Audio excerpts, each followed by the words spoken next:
Bonjour ou bonsoir. Nouveau rendez-vous sur ce magazine afin de faire le point sur un sujet en lien avec l'insécurité. Avant de démarrer, un petit rappel du dernier thème abordé. Le travail des humanitaires locaux dans les zones d'insécurité. Moi, j'étais à Mopti, précisément à Banyangara, avant de venir à Ségou. Qui connaît cette région savent que ça va vraiment pas. Pour la petite histoire, j'ai un collègue avec qui je dormais même ensemble qui a perdu la vie dans l'exercice de sa fonction. Les impacts sur les humanitaires, je pense que c'est du quotidien. Si on n'est pas enlevé, on est braqué ou cambriolé. C'est un travail qui, en tout cas, qu'on fait avec beaucoup de risques, parce que voilà, comme on ne le connaît pas d'office, on sait que par moment, on peut avoir des éléments des groupes armés infiltrés parmi ces gens-là. Le plus difficile pour nous, c'est qu'on fait ce travail-là, on n'est pas armé et on le fait en étant civil, on n'a pas de moyens de défense, on n'a pas de moyens de protection, donc à un certain moment, forcément que vous êtes vulnérable lorsque ces gens-là tentent de vous faire du mal. On n'a pas d'escorte, on n'a pas de gilet, on n'a rien. Et quand on sort, on laisse tout à Dieu et puis on sort. Quand on nous appelle qu'il y a des déplacés qui sont arrivés en masse dans une zone, on signale nos premiers responsables et on est obligé de sortir, aller les enregistrer, les dénombrer et faire le point. C'est des terrains qui sont dangereux, c'est des terrains qui sont minés, c'est des terrains en insécurité permanente. Donc, ils essayent d'être au plus proche des populations. Pour ce nouvel épisode, nous mettons l'accent sur la désinformation et ses effets sur la lutte antiterroriste. Trop d'informations incorrectes qui circulent sur les réseaux sociaux concernant nos forces de défense et de sécurité. On prend l'exemple souvent des attaques sont annoncé ça et là, et après vérification, il n'en est rien. Il y a des informations souvent pour quelqu'un qui est dans la région des Hauts-Bassins, une opération qui se passe au niveau du Sahel ou dans d'autres localités. Celui qui est dans les Hauts-Bassins ou à Bobo-Dioulasso ici n'est pas sur le terrain pour avoir l'information juste. Il y a des personnes qui se permettent de truquer l'information, si l'expression on peut le dire, de truquer de l'information pour un peu saboter l'effort des troupes sur le terrain. Donc on peut dire déjà que ça joue sur la lutte contre l'insécurité qui est menée vraiment au Burkina Faso. Ça peut même créer des guerres. Par exemple, tu vas voir qu'ils vont publier des vidéos, des anciennes vidéos pour dire que telle communauté ou telle communauté a affronté ou a tué telle personne de telle communauté. Et souvent, c'est des choses, quand c'est pas vérifié, ça peut vraiment créer des effets très néfastes. Vous voyez la dernière fois, quand il y a eu des accrochages au niveau donc de la région de Terra, comment les gens ont gonflé les chiffres, alors que en réalité, c'est du côté des terroristes qu'il y a eu hécatombe parce que les forces de défense et de sécurité ne sont pas allées de même ordre. D'une manière générale, les terroristes utilisent la désinformation. Restez avec nous pour en savoir plus. Dans le Sahel vous parvient avec le soutien de la fondation Open Society. Selon le Centre d'études stratégiques de l'Afrique, le nombre d'usagers actifs de médias sociaux a triplé depuis 2016, passant de 100 millions à 300 millions aujourd'hui sur le continent africain. La même source souligne que l'Afrique de l'Ouest est la région la plus ciblée par la désinformation, avec près de 40% des campagnes de désinformation documentées en Afrique. Le Centre d'études stratégiques de l'Afrique indique qu'environ la moitié de ces attaques ont un lien avec la Russie. D'après lui, la Russie a inondé le Sahel de désinformation depuis 2018 avec 19 campagnes dirigées contre le Mali, le Burkina Faso et le Niger. Cette désinformation a un grand impact sur la lutte contre l'insécurité au Burkina Faso. De fausses informations sur les attaques terroristes circulent, surtout sur les réseaux sociaux et certains médias. On en sait un peu plus avec notre correspondant Martin Kaba qui a échangé avec les acteurs à la base. Le leader d'opinion d'Afrassin Sanou dans la ville de Bobo-Dioulasso se rappelle encore, il y a quelques mois, une rumeur a circulé dans la capitale économique sur l'attaque d'un village à proximité. Très vite, la panique s'installe dans cette ville qui n'a jamais enregistré d'incident terroriste à ce jour. Quand l'information est arrivée, nous on a pris ça comme ça et que personne n'avait connaissance qu'il y a eu des attaques à Pala. Et du coup, cette information a voulu peut-être déborder et que la population de Pala était obligée des sorties. Et les autorités aussi qui étaient, en tout cas sur place, les autorités d'en haut ont alerté les autorités locales ici. Et ils sont remontés au niveau des responsables de ces villages-là. Et du coup, en tout cas, ça a failli vraiment déborder. Conséquence de la désinformation. Au Burkina Faso, de fausses informations sécuritaires sont fréquemment partagées, surtout sur les réseaux sociaux, des rumeurs qui amplifient la peur dans les cœurs des citoyens, selon le journaliste Étienne Sanon. Aujourd'hui au Burkina, le secteur, je dirais même pas les secteurs, le secteur le plus touché par la désinformation est le secteur de la sécurité, le domaine de la sécurité.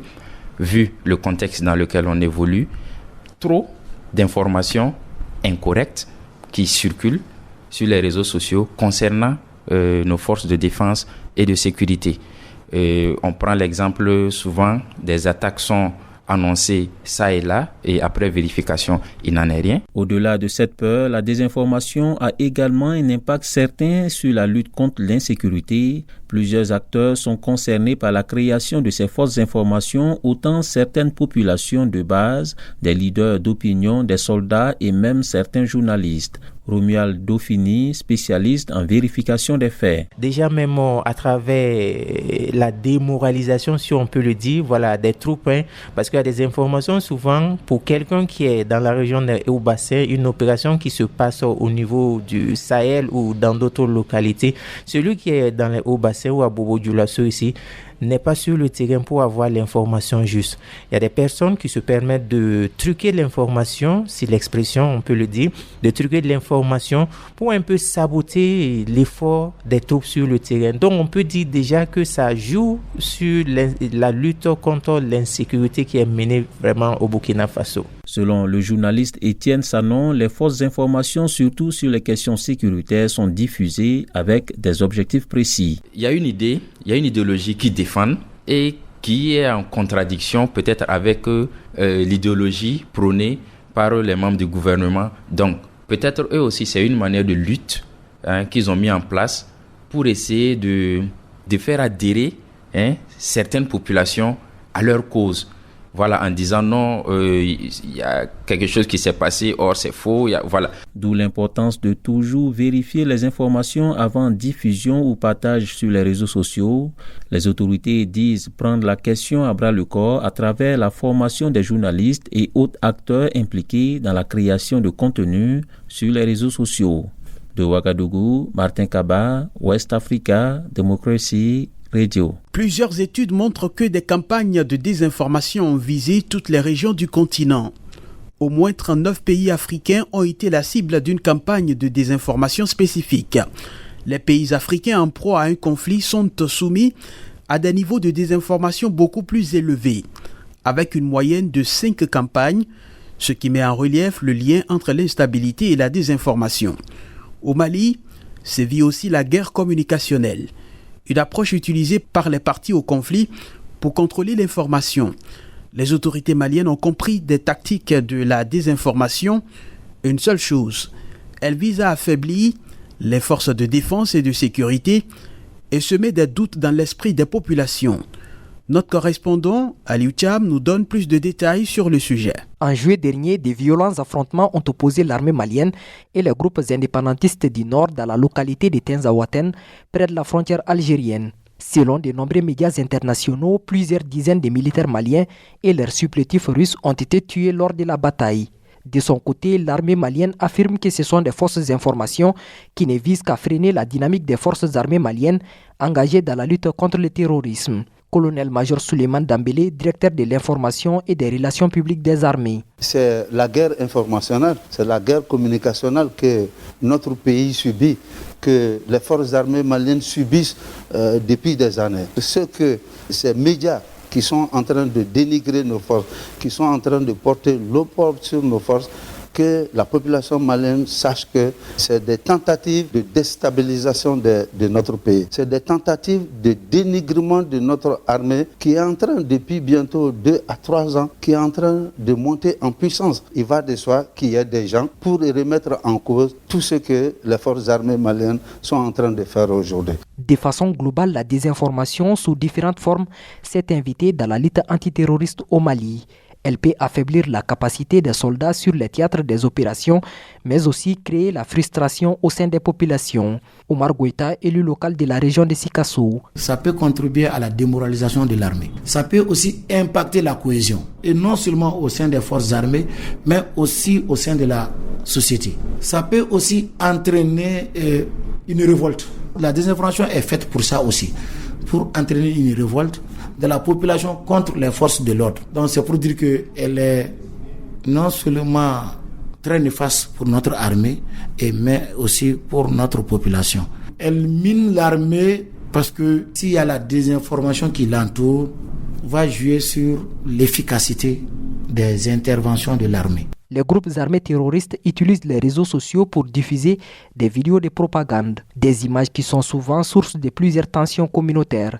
Zanga Ouattara est journaliste. Les cas des terroristes où des vidéos ont circulé et les gens ont commencé à partager. Et c'est que nous, on peut dire en tant qu'hommes de médias, il ne faut pas se mettre totalement à partager ces informations ou faire l'amalgame. Il faudra vérifier et voir en réalité les sources de ces vidéos ou bien de ces informations-là.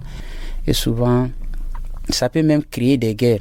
Par exemple, tu vas voir qu'ils vont publier des vidéos, des anciennes vidéos pour dire que telle communauté ou telle communauté a affronté ou a tué telle personne de telle communauté. Et souvent, c'est des choses, quand c'est pas vérifié, ça peut vraiment créer des effets très néfastes.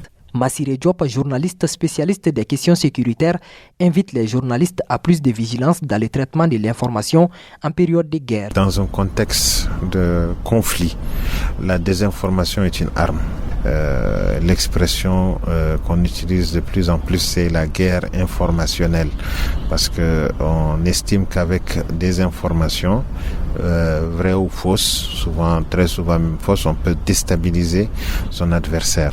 C'est dans des contextes pareils, c'est pour ça qu'on demande de retourner vraiment aux sources, de retourner à la base, de retourner aux fondamentaux, c'est-à-dire vraiment la vérification, faire du journalisme professionnel, la collecte, le traitement et la diffusion. Sans cela, je pense que le journaliste n'a plus sa raison d'être.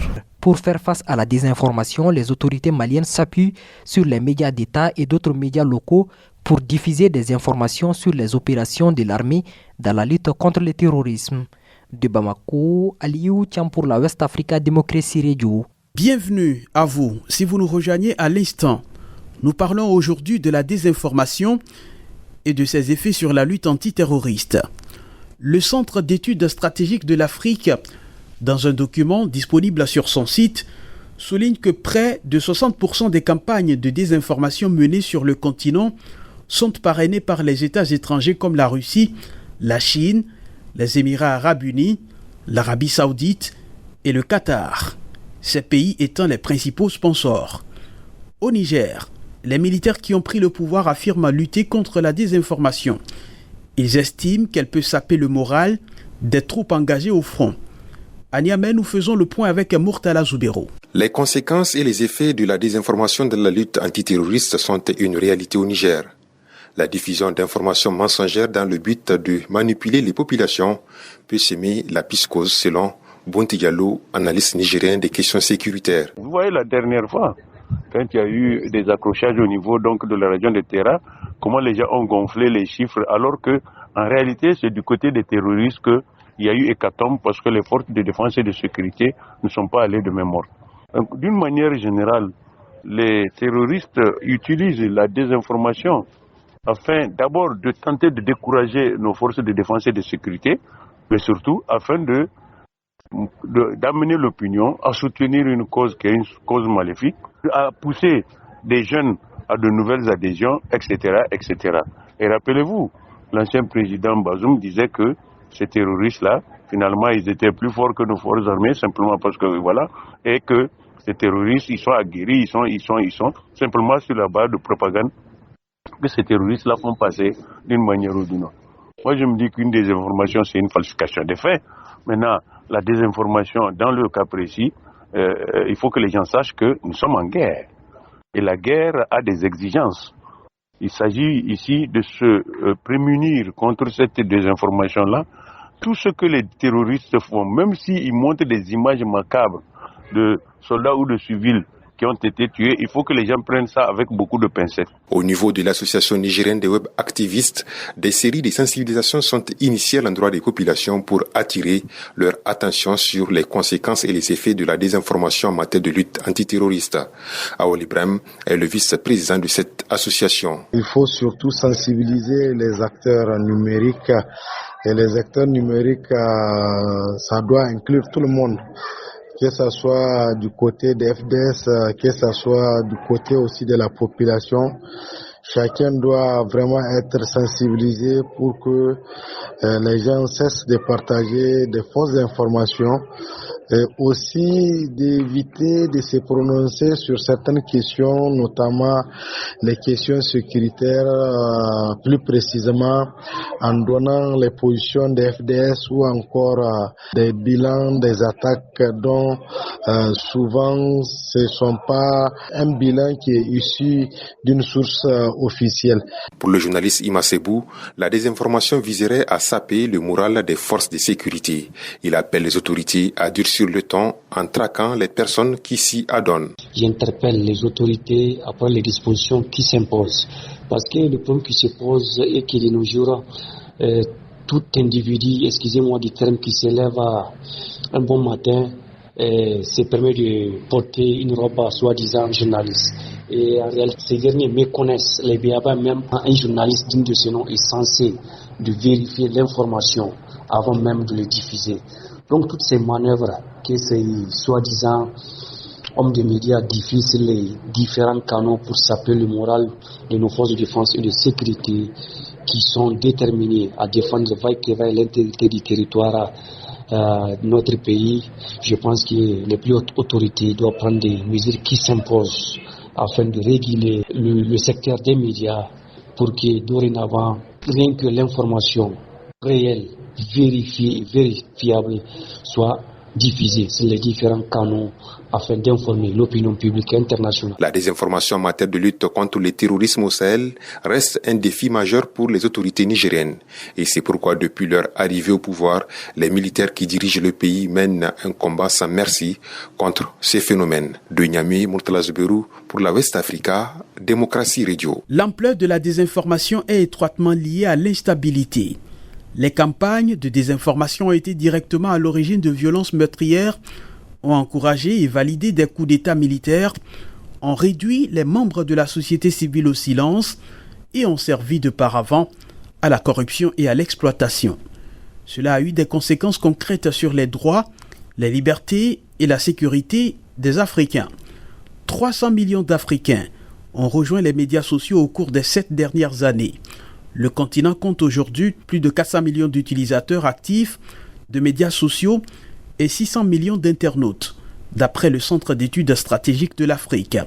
Cette organisation ajoute que les Africains qui sont en ligne s'appuient sur les plateformes de médias sociaux pour consommer des informations et à un taux parmi les plus élevés au monde. Quels sont donc les bons comportements à adopter autant par les professionnels de l'information que les populations? Écoutons les conseils du spécialiste en vérification des faits, Romuald Dauphiny, au micro de notre correspondant au Burkina Faso, Martin Kaba. À l'endroit des journalistes ou professionnels de médias, je dirais de toujours prendre le soin de vérifier l'information. Donner une information dans la précipitation, c'est vrai, voilà, avec l'avènement des réseaux sociaux, il faut donner l'information, il faut informer la population de manière prompte, mais il faut toujours vérifier, prendre le temps de vérifier, donner l'information juste. Mais maintenant, à l'endroit de la population, c'est toujours d'aller à la source de l'information. C'est vrai, souvent c'est compliqué. Avec l'avènement des réseaux sociaux, j'insiste là-dessus, il y a des informations souvent qu'on consomme, entre guillemets, voilà, qu'on consomme sans vouloir la chose en fait. Donc ça vient à nous. Donc quand on est face à une telle information, il faut prendre le temps de vérifier. Il y a le recoupement qu'on peut faire. Peut-être certaines personnes diront qu'ils ne savent pas comment le faire, mais avec beaucoup de formations ou des communications, des campagnes de communication sur les médias, on apprend à la population à vérifier l'information. Donc, c'est de toujours se méfier des informations sur les réseaux sociaux. Donc quand on a une information, allez toujours à la recherche de la vraie version, vérifiez, prendre le soin de vérifier avant de partager avec d'autres acteurs. Le spécialiste en vérification des faits, Romuald Dauphiny, au micro de notre correspondant au Burkina, Martin Kaba. Ce numéro de votre magazine Dans le Sahel, qui en est à sa 2e saison, s'achève. Cette semaine, nous faisions un focus sur la désinformation et ses effets sur la lutte antiterroriste. Magazine réalisé avec le soutien de la Fondation Open Society. Retrouvez-le sur notre site quand vous voulez, wadr.org. Réagissez aussi sur Facebook, notre page WADR Service Français. Écrivez-nous également à l'adresse mail wadr@wadr.org. Rejoignez-nous pour discuter sur notre numéro WhatsApp plus 221 77 569 77 72 plus 221 77 569 77 72. Gardez la forme. Salut.